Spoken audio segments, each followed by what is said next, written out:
Saudara-saudara yang terkasih dalam nama Tuhan Yesus Kristus, selamat pagi, dimanapun Anda berada, sedang di rumah, atau mungkin sedang dalam perjalanan, atau bekerja di kantor. Mari kita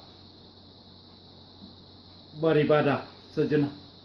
Marilah kita menyanyi Bukwende HKBP nomor 237 ayat 1. Yesus Kristus telah menebus ajal maut sesudi, nani agoni simbolis di pulano hidupe. Yesus Kristus durajata sepangulus sesudi. Kasih karunia dan damai sejahtera dari Allah Bapa kita dan dari Kristus Yesus Tuhan kita menyertai saudara-saudara. Amin. Saudara-saudara yang terkasih dalam nama Tuhan Yesus Kristus, renungan harian Selasa 23 Juni 2020 dari kitab Roma pasal 3 ayat 24 mengatakan, "Dan oleh kasih karunia telah dibenarkan dengan cuma-cuma karena penebusan dalam Kristus Yesus." Demikian firman Tuhan. Saudara-saudara, seorang anak muda bergegas pergi ke Pegadaian untuk mengagunkan laptopnya demi membayarkan biaya pengobatan dari sahabatnya. Setelah dia menerima sejumlah uang dari Pegadaian tersebut, dia bergegas pergi ke rumah sakit di mana sang sahabatnya dirawat dan untuk membawanya pulang ke rumah setelah dokter mengizinkan demikian. Selama di Pegadaian, laptopnya tersebut tentulah disimpan di rak, tidak berfungsi sebagaimana biasanya. Kemudian setelah beberapa lama dengan bekerja keras, si anak muda tersebut mendapatkan uang untuk menebus kembali laptopnya tersebut dari Pegadaian di mana laptop tersebut digadaikan. Setelah mengurus semuanya, maka laptop tersebut boleh dia bawa pulang. Dan sesampainya di rumah, dia menggunakan laptop tersebut untuk melakukan pekerjaannya sebagaimana biasanya. Saudara-saudara, demikianlah hendaknya kita. Setelah Tuhan menebus kita di dalam Yesus Kristus, mari kita melakukan pekerjaan kita seperti yang Tuhan inginkan. Sebagaimana anak muda tersebut tadi menggunakan laptopnya untuk melakukan segala pekerjaannya. Demikianlah juga orang yang sudah ditebus untuk mengerjakan seluruh pekerjaan sesuai dengan kehendak Tuhan. Nats ini adalah salah satu firman Tuhan yang paling agung dalam Alkitab Perjanjian Baru. semua manusia telah berdosa. Kita hanya dapat dibenarkan oleh kasih karunia Allah. Kita hanya diselamatkan oleh Kristus.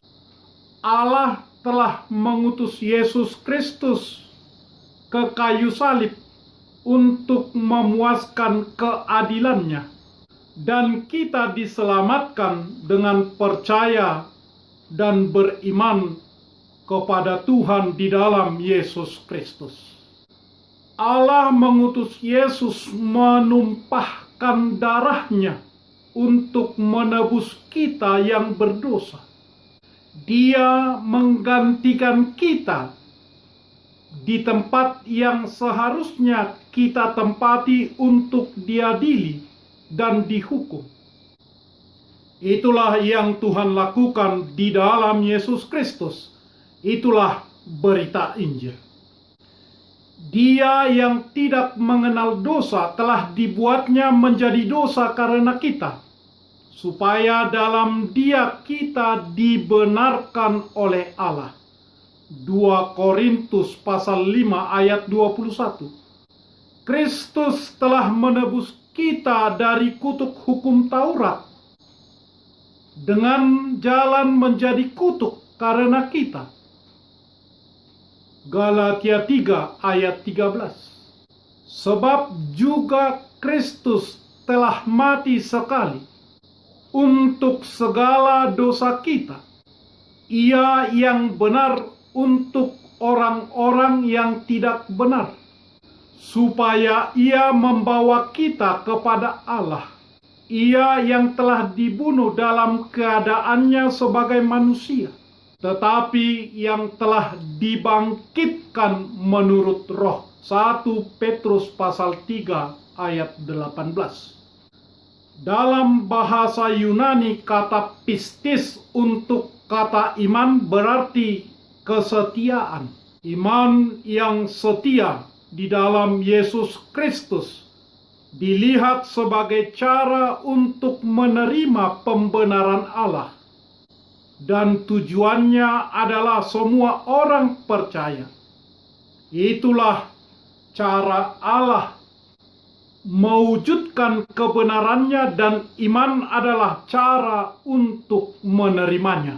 Semua manusia di bawah dosa dan dirusak oleh dosa, dan semua dapat dibenarkan oleh anugerah Allah kita. Pembenaran adalah lawan dari hukuman, karena pembenaran berarti bahwa sang hakim telah menyatakan terdakwa tidak bersalah. Namun di balik hukuman dan pembenaran ada sikap Allah. Murka adalah wujud kecemburuan Allah terhadap segala yang menjadikan ciptaannya tidak baik, yang merusak ciptaannya.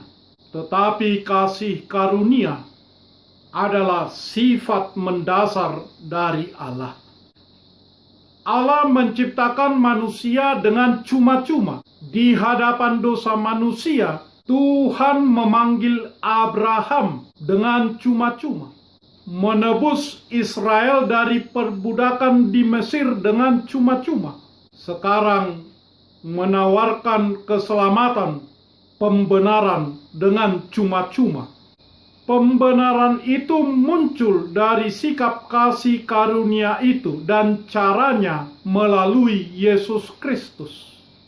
Kata penebusan dalam bahasa Yunani apolutrosis, yang berarti pembebasan atau dilepaskan.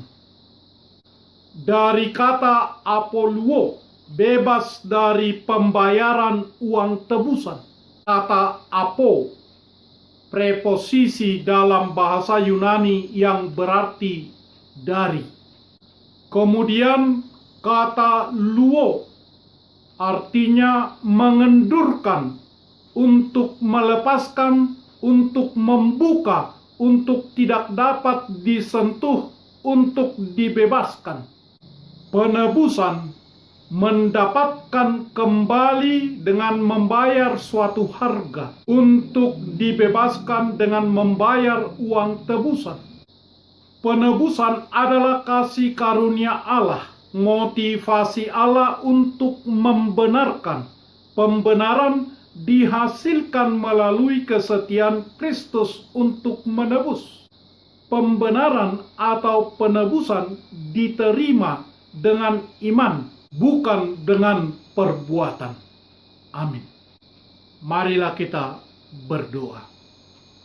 Ya Tuhan Allah Bapa kami berterima kasih karena kasih karunia yang membenarkan kami dengan cuma-cuma di dalam penebusan Yesus Kristus Juru Selamat kami yang hidup. Dalam kelemahan kami sering tidak siap untuk menerimanya, karena tidak mengerti atau tidak mau mengerti. Selalu mencoba bahwa keselamatan boleh didapat dengan usaha sendiri, mengandalkan kebaikan sendiri. Ampunilah kami, mampukanlah kami dengan rendah hati menerima firman-Mu, dan dengan sepenuh hati mensyukuri penebusan-Mu dan mau hidup seturut firman-Mu. Dalam nama Yesus Kristus Tuhan kami berdoa. Amin. Marilah kita menyanyi buku nyanyian HKBP nomor 237 ayat 1. Yesus Kristus Juru Selamat, penebus manusia. Dunia dikuasai si iblis sejak awal mulanya. Yesus Kristuslah Sang Raja, Juru Selamat dunia.